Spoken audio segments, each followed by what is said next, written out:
Movie की शुरुआत Petra और जेम्स नाम के एक लड़की और लड़के से होती है जो एक साथ रात बिताने के बाद सुबह में जल्दी उठते हैं। उठने के बाद पेट्रा जल्दी से कपड़े पहनकर क्लास में जाने के लिए भागती है, लेकिन जेम्स थोड़ी देर और आराम करने के लिए बिस्तर पर ही रुक जाता है, जिससे उसे नींद आ जाती है।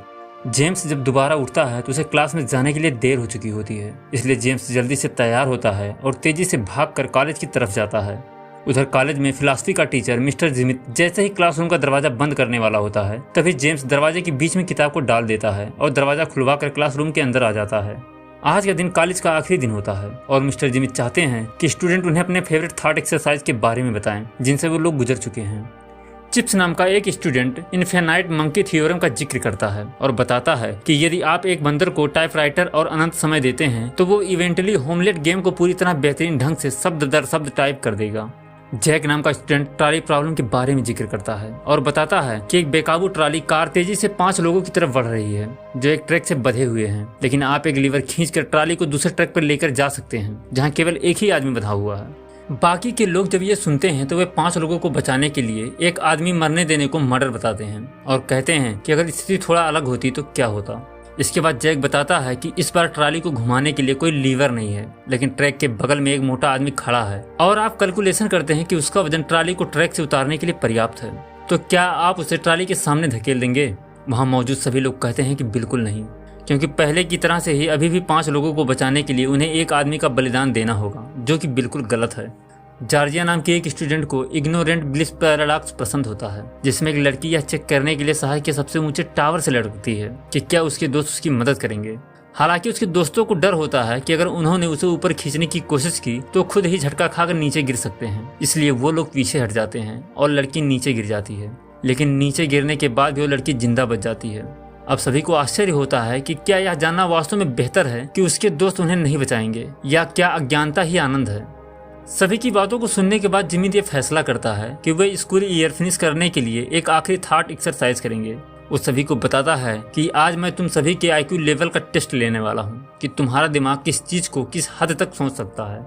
जिमित सभी से कहता है कि तुम्हें इमेजिन करना है कि तुम सभी एक ऐसी जगह फंस गए हो जहाँ पर परमाणु बम गिर रहे हो और कुछ ही समय में वहाँ पर एटॉमिक रेडिएशन फैलने की वजह से तुम सभी मारे जा सकते हो, इसलिए तुम्हें अपने आप को बचाने के लिए एक बंकर के अंदर 1 साल तक रहना होगा।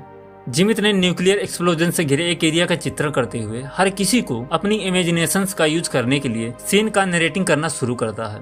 जैसे ही जिमित उन्हें बंकर के एक इमेजिनरी टूर पे ले जाता है तो ये एक प्रॉब्लम बताता है कि वहाँ पर केवल 10 लोगों के लिए ही सप्लाईज हैं, लेकिन क्लास में 20 स्टूडेंट हैं, इसलिए उन्हें ये डिसाइड करना होगा कि उनमें से किसे अंदर आने देना है और किसे बाहर रहना है। इसके अलावा एटॉमिक रेडिएशन उन तक पहुँचने से पहले ये डिसाइड करने के लिए ज़्यादा टाइम नहीं है। जॉर्जिना इस इमेजिनरी टूर में पार्टिसिपेट करने से मना कर देती है क्योंकि उसे लग रहा था कि यूजेनिक्स पर डिस्कस करने जैसा है। लेकिन जब जिमित बताता है कि रेडिएशन के तहत मरना कितना भयानक और दर्दनाक है तो वो इस गेम को खेलने के लिए तैयार हो जाती है। पेट्रा भी पार्टिसिपेट करने से मना कर देती है और यहाँ तक कि वो यहाँ से जाने के लिए खड़ी भी हो जाती है। पेट्रा यह जानती थी कि उसके ग्रेड हमेशा सही रहे हैं और जिमित उन्हें थोड़ा कम करके उसे हर्ट नहीं कर सकता। हालांकि जिमित ने इसके बदले जेम्स के ग्रेड कम करने की धमकी दी जिससे वह क्लास में फेल हो जाएगा। पेट्रा जब ये सुनती है तो उसके पास वहाँ पर रुकने के अलावा कोई भी ऑप्शन नहीं होता है। इसके बाद जिमित प्रत्येक स्टूडेंट के एक्सरसाइज में शामिल रैंडम प्रोफेशन वाले कार्ड डिस्ट्रीब्यूट करता है। वह पहले जेम्स के लिए बॉक्स खोलता है और जेम्स को कार्ड देने के बाद जिमित खांसने के लिए डेस्क पे जाता है। इसके बाद जिमित पेट्रा को भी कार्ड देता है, फिर वह बाकी सभी को कार्ड देने के लिए पहले डेस्क पे जाता है और खांसता है। अब सभी स्टूडेंट उन प्रोफेशंस को देख सकते थे जो उन्हें मिले थे। ये सभी जॉब्स अलग अलग विषयों में भिन्न होते हैं, जैसे हार्पिस्ट और बाइन ऑक्सीनियर से लेकर एस्ट्रोनॉट और केमिस्ट तक। टॉबी बताता है कि वो एक पब्लिश्ड पोएट है, लेकिन टॉबी की बात खत्म करने से पहले ही जिमित उसे गोली मार देता है। यहाँ हमें पता चलता है कि जिमित ने बंकर से ही बंदूक को लिया था। जिमित बताता है कि इसे रेडिएशन से मरने देने की तुलना में ये अधिक मानवीय है, क्योंकि वह वैसे भी बंकर में नहीं जाएगा, क्योंकि जब ह्यूमैनिटी को रिबिल्ड करना हो तो एक पोएट यूजफुल नहीं होता है। जिमित यह भी बताता है कि ये एक्सरसाइज का हिस्सा है, लेकिन उनका प्रोफेशन छुपा हुआ है, इसलिए उन्हें वाइल्ड कार्ड के रूप में देखा जाना चाहिए। बाद में प्रत्येक स्टूडेंट बंकर में प्रवेश करने के लिए अपने अधिकार का बचाव करते हैं और वो वोट करने के लिए आगे बढ़ते हैं। अब सभी स्टूडेंट्स का प्रोफेशन के हिसाब से वोटिंग शुरू हो जाता है और जिस प्रोफेशन वाले स्टूडेंट को ज़्यादा वोट मिलता है उसे बंकर में रहने वाले लोगों की लिस्ट में रखा जाता है। वोटिंग खत्म होने के बाद 9 लोगों को बंकर में रहने के लिए सिलेक्ट किया जाता है, जिन्हें वे लोग सर्वाइव करने के लिए यूजफुल मानते हैं, जिनमें Petra structural engineer, James farmer, Georgia orthopaedic surgeon, Chips carpenter, Jack chemist, Bonnie soldier, Andy electrician, Poppy psychotherapist और ओमसेडे सीनेटर होता है। 9 ऐसे भी लोग बचे होते हैं जिन्हें यूजफुल ना होने के कारण जल्दी ही बाहर कर दिया जाता है, जिनमें Vivian zoologist, Beatrice fashion designer, Parker gelato maker, Kavi real estate agent, Russell harpist, Plum hedge and fund manager, Nelson housekeeper, Mitzi wine auctioneer और ओशिको एस्ट्रोनॉट होता है। इसके बाद आखिरी स्थान पर जिमित और ओपेरा सिंगर उतामी में से किसी एक को चुनना होता है। क्योंकि जिमित ने अपना प्रोफेशन नहीं बताया होता है, इसलिए जैक सभी से जिमित को वोट करने के लिए कहता है और बताता है कि उन्हें बंकर में एक ओपेरा सिंगर की कोई जरूरत नहीं पड़ेगी, जबकि हो सकता है कि जिमित के पास एक यूजफुल सीक्रेट हो। जिमित को चुनने के बाद ग्रुप पूरा हो जाता है और वो लोग बंकर में जाने से पहले वहाँ चारों तरफ टहलने लगते हैं। तभी अचानक उन्हें वहाँ पर गोली चलने की आवाज आती है। जब वे लोग वहाँ पर जाकर देखते हैं तो उन्हें पता चलता है कि जिमित ने उन सभी लोगों को मार दिया है जिन्हें बंकर में जाने के लिए सिलेक्ट नहीं किया गया था। जब ये सब सभी देखते हैं तो बहुत घबरा जाते हैं और पेट्रा जेम्स से कहती है कि वो जिमित को बंकर के अंदर नहीं जाने देना चाहती है। जेम्स एक प्लान बनाता है और सभी को बंकर में जाने से पहले कुछ पौधे कलेक्ट करने के लिए कहता है और ये दावा करता है कि जब वे बंकर से बाहर आएंगे तो उन पौधों को दोबारा से रोपेंगे। जब हर कोई गैदरिंग करने के लिए अलग हो जाते हैं तो जेम्स बारी बारी से उनमें से प्रत्येक के पास जाता है और उन्हें अपना प्लान बताता है। समय आने के बाद ग्रुप के सभी लोग बंकर के अंदर जाते हैं और जिमित को बाहर ही छोड़कर दरवाजे को बंद कर देते हैं, जो कि एक कोड से खुलता था। सभी लोग अंदर पहुंचने के बाद अलग अलग कमरों पर नजर डालते हैं, जहां एक आर्टिफिशियल गार्डन, एक बेड, एक जिम और कुछ बुक्स और डिप्रेशन से बचने के लिए अन्य चीजें होती हैं। अब शाम को हर कोई खाट पर सोता है, लेकिन जेम्स बड़े बेड पर पेट्रा से मिलता है और उससे कहता है कि वो इसके साथ कुछ भी कर सकता है। इसके बाद जेम्स जब सो जाता है तो पेट्रा जिमित को देखने के लिए जाती है और वो देखती है कि बंकर के बाहर जिमित रेडिएशन से धीरे धीरे जल रहा है। अचानक जिमित एक कागज का टुकड़ा उठाता है जिस पर लिखा होता है कि केवल उसके पास ही बंकर के दरवाजों को खोलने का कोड है। पेट्रा तुरंत ही ग्रुप के सभी मेंबर्स को वहां बुलाती है और वहां पहुंचकर सभी लोग इस बात पर बहस करने लगते हैं कि वो जिमित पर विश्वास करें या ना करें। अंत में वे लोग जिमित को अनदेखा करके साल भर उसी बंकर में रहने का फैसला करते हैं।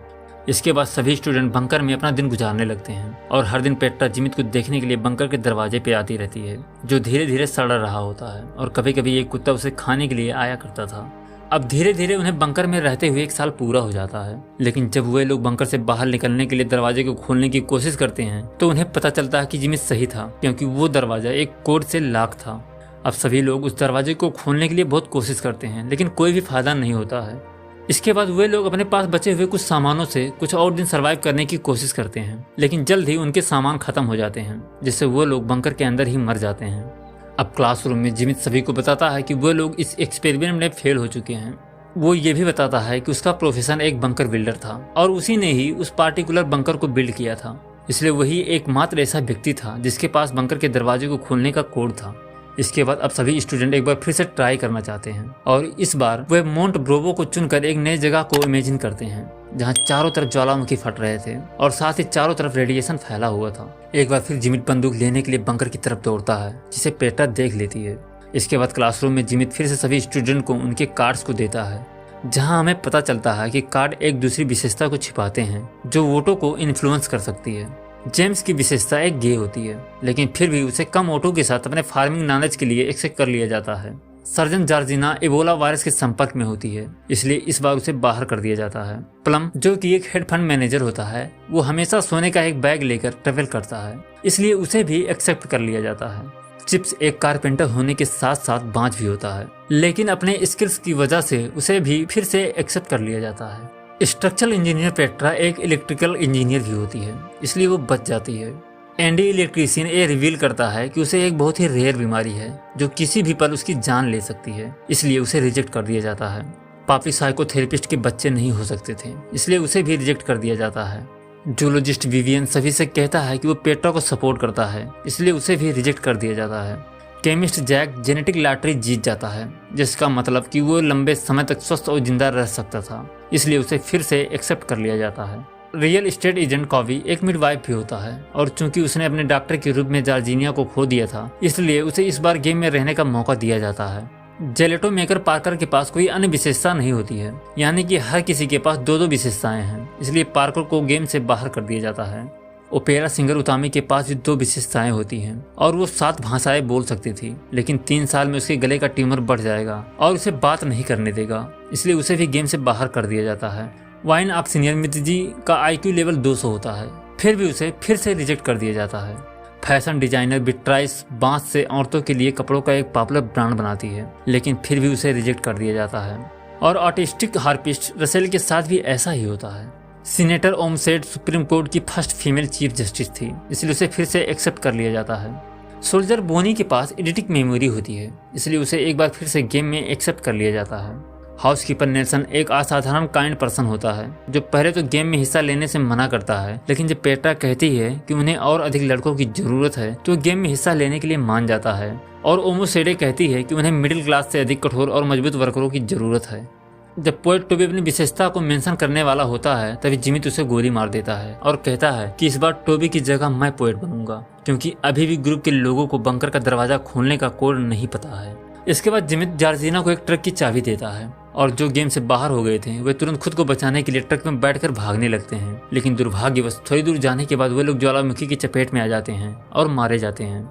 इसके बाद चुने हुए लोग भी ठीक समय पर बंकर तक पहुंचने के लिए दौड़ना शुरू कर देते हैं और अंदर पहुंचने के बाद सभी लोगों की उबाऊ रोजमर्रा की जिंदगी एक बार फिर से शुरू हो जाती है। उसके बाद शाम को पेट्रा जब जागती है तो जेम्स उसे अपने बिस्तर पर नहीं मिलता है, इसलिए पेट्रा जेम्स को ढूंढने के लिए जाती है और पाते ही कि जेम्स जैक के साथ इंटीमेट हो रहा है, जो रियल लाइफ में गे बन चुका है। पेट्रा जब ये सब देखती है तो बहुत दुखी होती है और ग्रुप के बाकी मेंबर्स को ये सब बताने के लिए जाती है।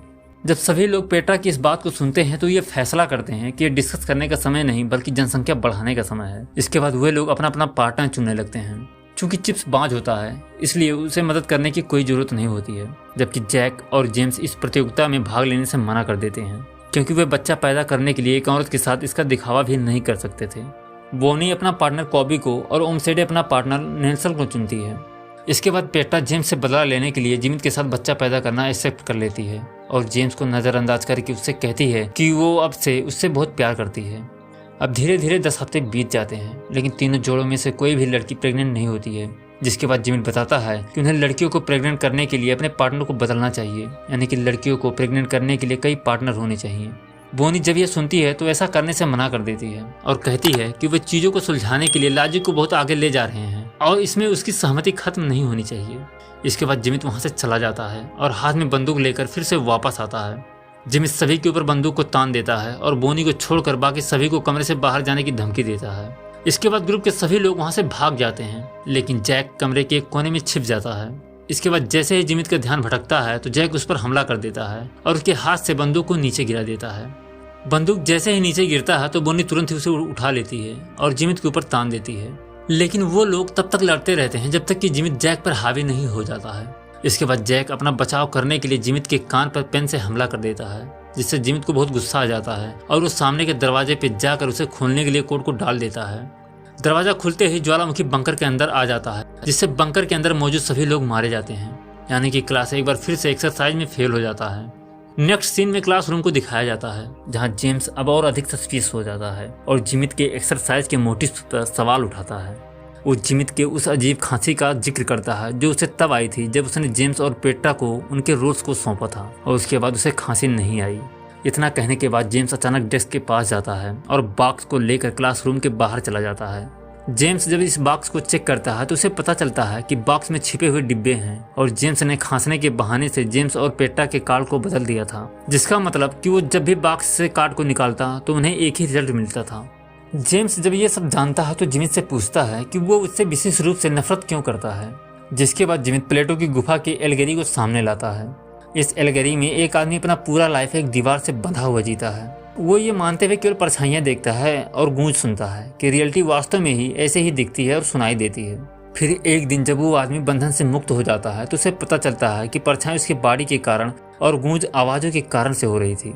इसके बाद उसे पता चलता है उसका पूरा आइडिया जो रियल लग रहा था वो सिर्फ एक इल्यूजन था। जिमित बताता है कि ये एल्गेरी कुछ हद तक जेम्स जैसा ही है और वो ये दावा करता है कि ये एक्सरसाइज जेम्स को इस बात का सामना करने के लिए है कि कैसे उसके प्रिविलेज ने उसे रियल दुनिया के लिए तैयार नहीं किया है। जेम्स जब जिमित की इस बात को सुनता है तो वो उस पर विश्वास नहीं करता है। जिमित जेम्स को एक फूल वाले की तरह से बेकार बना सकता था ताकि उसे शुरू से ही वोट दिया जा सके, लेकिन एक गे फार्मर का मतलब कि जिमित चाहता था कि जेम्स जानबूझकर अपनी पीड़ा को लंबे समय तक बर्दाश्त करे। ठीक उसी समय पेट्रा दोनों की बातचीत को बीच में ही रोक देती है और जोर देकर कहती है कि इस बार जेम्स को एक फूल वाले के रूप में ये एक्सरसाइज तीसरी बार करना चाहिए। अब उनकी इमेजिनेशन उन्हें एक आइलैंड पे ले जाती है जहाँ पर अभी तक अपोकलिप्स नहीं हुआ था। जिमित हमेशा की तरह से बंदूक लेने के लिए बंकर में जाता है, जहां उसे एक शोर सुनाई देता है, लेकिन वो उस शोर के बारे में ज़्यादा नहीं सोचता है और वहां से बाहर आ जाता है। जैसे ही जिमित बंकर के अंदर आता है तो उसके पास पेट्रा आती है और उसे गले लगाते हुए कहती है कि वो जानती है कि ये सब करना तुम्हारे लिए कितना कठिन रहा है। इसके बाद पेट्रा ग्रुप के हर एक मेंबर को उस पर यकीन करने के लिए कहती है कि बंकर में कौन कौन जाएगा, क्योंकि उसके पास एक प्लान है। जब हर कोई उसकी बात से सहमत हो जाता है तो पेट्रा अपनी चॉइस बताती है और अपना तर्क बताती है। मित्जी को सेलेक्ट कर लिया जाता है क्योंकि एक जीनियस मैन इंजीनियर इतनी स्मार्ट होती है कि ट्रिप पर हर किसी को अच्छा समय बिताने के लिए लाल और सफ़ेद दोनों तरह की वाइन को ला सकती थी। विक्टायस को भी सिलेक्ट कर लिया जाता है क्योंकि अच्छे कपड़े पहनने से सेल्फ स्टीम बढ़ता है, जो प्रोडक्टिविटी को प्रमोट करता है और सिविलाइजेशन को बचा सकता है। टोबी का दूसरा स्किल चैंपियन पोकर प्लेयर बनना होता है, इसलिए उसे भी सेलेक्ट कर लिया जाता है क्योंकि वो साथ में कार्ड को लाया था और वो लोगों को इंटरटेनमेंट प्रोवाइड कर सकता था।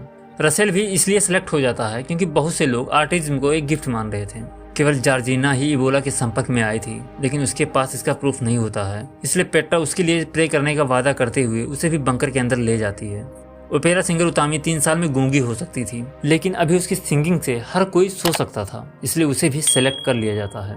जैक को उसके परफेक्ट जीन के कारण सेलेक्ट कर लिया जाता है, लेकिन वो परेशान होता है क्योंकि उसके ओरिएंटेशन के कारण उसे कोई पार्टनर नहीं मिलेगा। ठीक उसी समय पार्कर क्लोसेट से बाहर आ जाता है, इसलिए वो सेलेक्ट हो जाता है।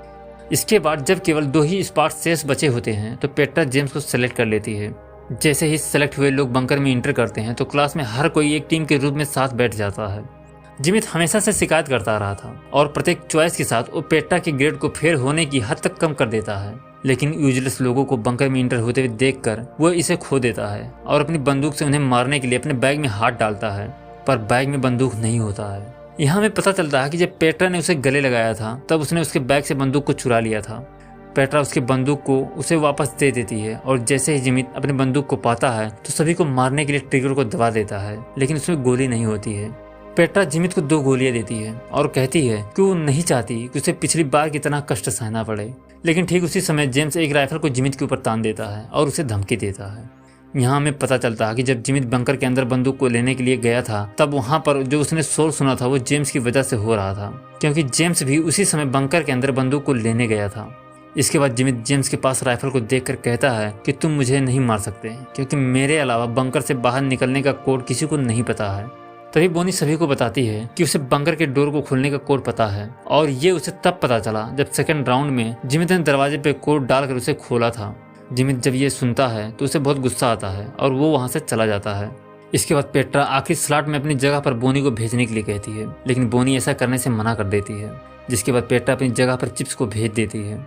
अब एक्सरसाइज में जेम्स गे नहीं होता है और वो पेट्रा से उसके साथ आने का रिक्वेस्ट करता है, लेकिन पेट्रा उसके साथ जाने से मना कर देती है और कहती है कि वो एक बोट की मदद से रेडिएशन जोन से बाहर निकलने की कोशिश करेगी। तभी चिप्स बताता है कि बोट की चाबियां उसके पास हैं, और जैसे ही पेट्रा चिप्स से चाबियां लेने के लिए बंकर के अंदर जाती है तो चिप्स उसे बंकर के अंदर खींच लेता है और खुद बाहर आकर बंकर के दरवाजे को बंद कर देता है।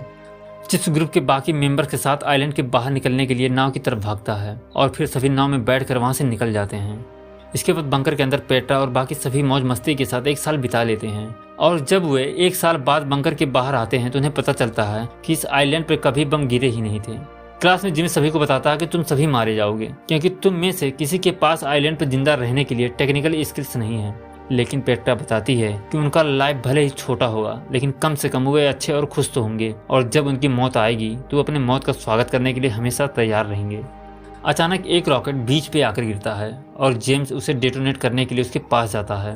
तभी उसी समय वहाँ पर जिमित आ जाता है और जेम्स को रोकने के लिए गोली चला देता है। यहाँ हमें पता चलता है कि पिछले 1 साल से जिमित एक गुफा के अंदर रेडिएशन से बचने के लिए छुपा हुआ था। वो गुफा के अंदर जो कुछ भी पा सकता था उसी के सहारे अभी तक जी रहा था। जिमित उन्हें मानव जात को खत्म करने जैसा अनुचित काम करने नहीं दे सकता था, इसलिए जिमित अपनी आखिरी गोली से जेम्स को मारने की धमकी देता है, जिसके बाद बचे हुए बाकी लोग एक एक करके ढाल के रूप में उसके सामने खड़े हो जाते हैं। इसके बाद वे लोग रॉकेट के डेटोनेशन बटन को दबा देते हैं, जिससे बम पूरे आइलैंड को तबाह कर देता है। वापस क्लास में जिमित को अपने लेटेस्ट एक्सरसाइज पर शर्म आती है, लेकिन चिप्स तुरंत अपना स्वयं का वर्जन प्रेजेंट करता है। चिप्स बताता है कि नाव से वो लोग एक्सप्लोजन से बचने के लिए काफी दूर तक जाने में कामयाब रहे और वो 6 औरतों के साथ केवल अकेला ही बचा था। सभी लोग जब चिप्स की बात को सुनते हैं तो बहुत परेशान हो जाते हैं और उससे पूछते हैं कि बाकी के और 3 आदमियों के साथ क्या हुआ। चिप्स बताता है कि काबी समुद्र में डूब गया, नेशन पर बाराकूडा का हमला हो गया और अंडी के ऊपर नारियल गिरने की वजह से मारा गया। चिप्स बताता है कि इनफर्टिल होने का मतलब यह नहीं होता है कि प्रजनन की संभावना 0 है। इसलिए इस अंत में चिप्स हर दिन एक अलग लड़की को ढूंढता है। इसके बाद लास्ट में जिमित क्लास को फिनिश करता है और सभी स्टूडेंट को वहां से जाने के लिए कहता है। पेट्रा को छोड़कर सभी स्टूडेंट क्लास के बाहर चले जाते हैं और पेट्रा जिमित पर जेम्स को पनिश करने के लिए एक्सरसाइज का यूज करने की कोशिश करने का आरोप लगाती है। यहाँ हमें पता चलता है कि जिमित और पेट्रा का पहले से ही अफेयर चल रहा था और जिमित का मानना था कि जेम्स उसके नीचे है। पेट्रा उसे बताती है कि इंटेलिजेंस ही सब कुछ मायने नहीं रखता है और वो जेम्स से प्यार करती है, इसलिए उसे किसी ऐसी चीज के लिए पनिश ना किया जाए जिसके बारे में वो ना जानता हो। इसके बाद पेट्रा जिमित को आखिरी बार किस करती है और वहां से चली जाती है। पेट्रा के जाने के बाद जिमित स्कूल में अकेला रह जाता है और जब वो अपने ऑफिस में जाता है तो उसे कई तरह की घटनाओं का सामना करना पड़ता है। कभी कभी वो बस खाना खाता रहता है, लेकिन कभी कभी उसे अपने बंदूक मिल जाती है और बिल्डिंग में गोली चलने की आवाज़ सुनाई देती है। और जिमित की इसी इमेजिनेशन के साथ ये मूवी यहीं पर समाप्त हो जाती है। दोस्तों, ये वीडियो अगर आपको पसंद आई हो तो वीडियो को लाइक करें, कमेंट करें, शेयर करें और चैनल को सब्सक्राइब करें।